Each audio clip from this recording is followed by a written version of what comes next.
নমস্কার। নিউজ 18 বাংলার সোজা সাপটা মেগা ডিবেটে আপনাদের প্রত্যেককে স্বাগত। এক কঠিন সময়। আজকে আমরা এমন একটা বিষয় নিয়ে আলোচনা করব যা নিয়ে কথা বলতে আমি খুব একটা পছন্দ করি না। আমি কেন, আপনারা অনেকেই পছন্দ করেন না, বা বলতে পারেন স্বাচ্ছন্দ্য বোধ করতে পারি না, কিন্তু আজ সেটা নিয়েই কথা বলতে হচ্ছে। তার কারণ ওয়াকফ আইন নিয়ে তৈরি হয়েছে যে পরিস্থিতি, সেই পরিস্থিতির বিচারে ওয়াকফ আইনে বদল এনেছে কেন্দ্রের মোদী সরকার। তার প্রতিবাদে বিক্ষোভ মিছিল চলছে এই বাংলায়, দেশের অন্যান্য জায়গাতেও হচ্ছে। সেই বিক্ষোভ থেকেই নজিরবিহীন অশান্তি। গত কয়েকদিনে যার নানা ছবি উঠে গেল আমাদের সামনে, হামলা, লুট, আগুন, পুলিশকে মার, এই অশান্তি গড়ালো মৃত্যু পর্যন্ত। 3 জনের প্রাণ গেল এই অশান্তিতে। আতঙ্কে ভিটে ছাড়তে হলো অনেককে। যদিও সুপ্রিম কোর্ট তার একটা বিচার দিয়েছেন এবং সেই বিচারে সুপ্রিম কোর্ট কিছু কিছু জায়গায় বদল আনতে বলেছেন। জানি না সেটা বদল হবে কিনা। 2টি বিষয় আপাতত স্টে দেওয়া হয়েছে পরবর্তী শুনানি পর্যন্ত। ওয়াকফ বাই ইউজার যেসব সম্পত্তি রয়েছে, পরবর্তী শুনানি পর্যন্ত তার চরিত্র বদল করা যাবে না। পরবর্তী শুনানি পর্যন্ত ওয়াকফ কাউন্সিল বা ওয়াকফ বোর্ডে নতুন কোনো নিয়োগ করা যাবে না। এই আইনের সাংবিধানিক বৈধতা চ্যালেঞ্জ করে মামলা হয়েছে। 7 দিনের মধ্যে এই নিয়ে কেন্দ্রকে নিজেদের মতামত দিতে হবে। খুব সম্ভবত আগামী 5ই মে পরবর্তী শুনানির সম্ভাবনা।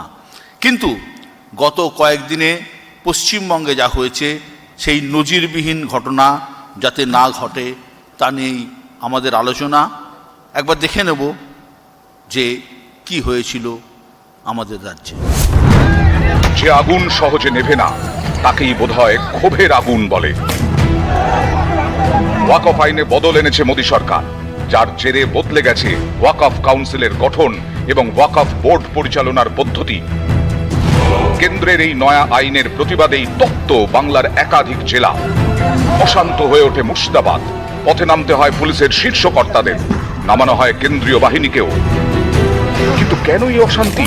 কেন্দ্রের আইন, তার প্রতিবাদ রাজ্যে হতেই পারে, কিন্তু সেই প্রতিবাদকে কেন্দ্র করে অশান্তি কেন? যারা আইনের বিরোধিতা করছেন, এই অশান্তিতে কি আদৌ তাঁদের কোনো লাভ হচ্ছে? উল্টে অশান্তির এই খোলা জল কি রাজনীতির অনুপ্রবেশের দরজা খুলে দিচ্ছে না? প্রতিবাদ, বিক্ষোভ গণতন্ত্রের অঙ্গ, নাগরিকের অধিকার। তাই প্রতিবাদ চলুক, কিন্তু শান্তি বজায় থাকুক। এটাই রবীন্দ্র নজরুলের বাংলার আর্জি। প্রশ্ন অনেক। কারা করল এই অশান্তি? তারা সবাই কি সাধারণ প্রতিবাদী?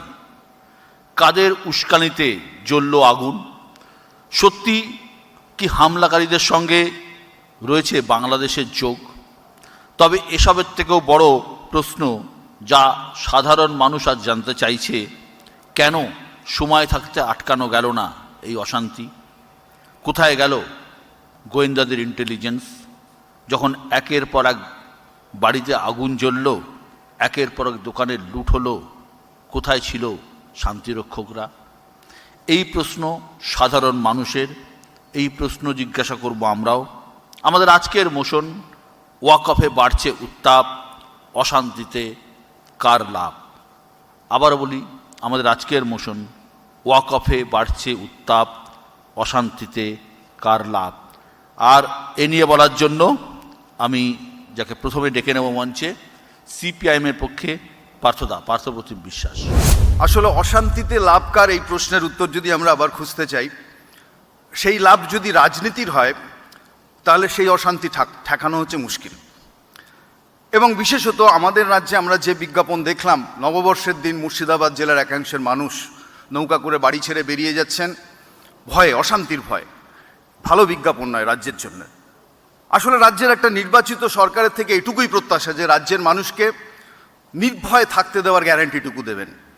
সেটা যখন রাজ্যের সরকার নিশ্চিত করতে পারছেন না, এই প্রশ্ন স্বাভাবিকভাবে উঠবে যে রাজ্যের ল এনফোর্সিং অথরিটি তাদের ভূমিকা কী ছিল। আমাদের বিশ্ব একটু আগেই উল্লেখ করলেন, এটা ঠিক যে পুলিশ প্রশাসন তাদের কাছে আগাম কেন খবর থাকে না, গোয়েন্দা ব্যর্থতা নয় কি? এত বড় একটা ঘটনা, যে ঘটনা 7 দিন ধরে চলছে, পুলিশ অ্যাক্ট করতে পারলো না। বিশেষত ঘটনার প্রথম 4 দিন তো এমন হয়েছে যে পুলিশ ঘটনাস্থলে পৌঁছায়নি। সেখানকার মানুষরা বহু ক্ষেত্রে তারা ডেকেছেন, বিশেষত যে 2 জন মানুষ খুন হয়ে গেছেন তাদের পরিবারের সদস্যরা, তারা তো জানিয়েছিলেন যে পুলিশকে ডাকা সত্ত্বেও পুলিশ আসেনি।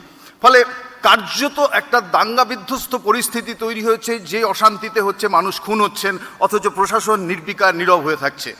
এইটা হচ্ছে আমাদের ভাবিয়ে তুলছে এই কারণের জন্য যে আপনি যদি দেখেন যে বকটুয়ের ঘটনা যখন ঘটেছিল, 10 জন মানুষ রাজ্যের মারা গেছিলেন, তখনও এই আর্গুমেন্ট এসেছিল পুলিশ সেখানে পৌঁছায়নি।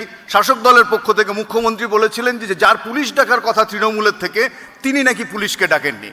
ফলে এখন যদি মুর্শিদাবাদেও এই ঘটনা হয় যে এই আন্দোলনে পুলিশ আসবে কি আসবে না সেটা তৃণমূলের কোনো নেতা ঠিক করবেন, শাসক দলের, তাহলে বোঝাই যাচ্ছে যে এই অশান্তি জিইয়ে রাখার দায় এবং দায়িত্ব তারাই নিয়েছিলেন। এবং একইভাবে যদি দেখেন যে এই গোটা ঘটনায় যেই অশান্তিটা শুরু হলো, এই অশান্তিটাকে একটা অদ্ভুত সাম্প্রদায়িক রাজনীতির রঙে রাঙিয়ে দেওয়ার কাজ বাকি অংশটা বিজেপি করতে শুরু করলেন। ফলে তাদের কাছে হচ্ছে যে এটাই পরিষ্কার যে এই যেখানে অশান্তির ছাই দেখবে উড়িয়ে দেখো, যদি সেখানে মিলবে অবশ্যই ধর্মের কোনো না কোনো একটা আঙ্গিক খুঁজে পাবেন।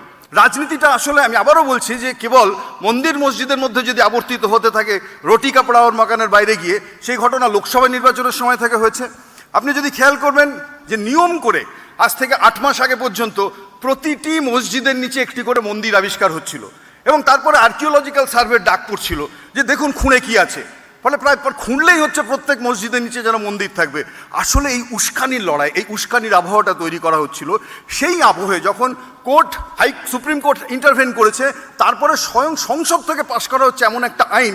ইন্টারেস্টিংলি দেখুন যে 500 বছর ধরে মুসলমান সম্প্রদায়ের মানুষ তারা কোনো একটা ধর্মীয় প্রতিষ্ঠান চালাচ্ছেন, কোনো একটা ঐতিহাসিক সৌধ মেনটেন করছেন, সেটাকে এক কালির খোঁচায় বলে দিতে পারেন যে এটা ওয়াকফ সম্পত্তি, এটা বাদ। আমি বলছি যে এই উস্কানির রাজনীতিটা কেন্দ্রের থেকে দেওয়া হচ্ছে এবং হচ্ছে বলেই পরিস্থিতিটা আরও বেশি গরম হচ্ছে। আমি আপনাকে বলতে পারি বিশ্ব একটাই কথা, কি আনফর্চুনেট জিনিস যে রাম মন্দির ট্রাস্টে এসেনশিয়ালি অযোধ্যার জেলা শাসককে হিন্দু হতেই হবে, আর আপনি নতুন অ্যাক্ট করছেন সেখানে আপনি বলছেন যে ওয়াকফ অ্যাক্টের মধ্যে এসেনশিয়ালি 2 জনকে নন মুসলিম হতে হবে। তাহলে ভারতবর্ষের সরকার তারা কি ধর্মনিরপেক্ষতার পরিচয় দিচ্ছে? তারা কি আনবায়াসড অ্যাপ্রোচের পরিচয় দিচ্ছে? আমি বলছি যে যে কোনো সময় আমি ধর্মীয় সম্পত্তি দখল করে নেব, এবং দখল করে নেব বুঝবেন প্রতিরক্ষা এবং রেলের পর সবচেয়ে বেশি ওয়াকফের সম্পত্তি। ফলে এই সম্পত্তি এখন আমি বলছি যে কর্পোরেটদের হাতে তুলে দেওয়ার জন্য এই নতুন আইন আনা হচ্ছে বলে আমাদের অনেকের আশঙ্কা। তা নাহলে এত তাড়াহুড়ো করে এই কাজটা তারা করতেন না।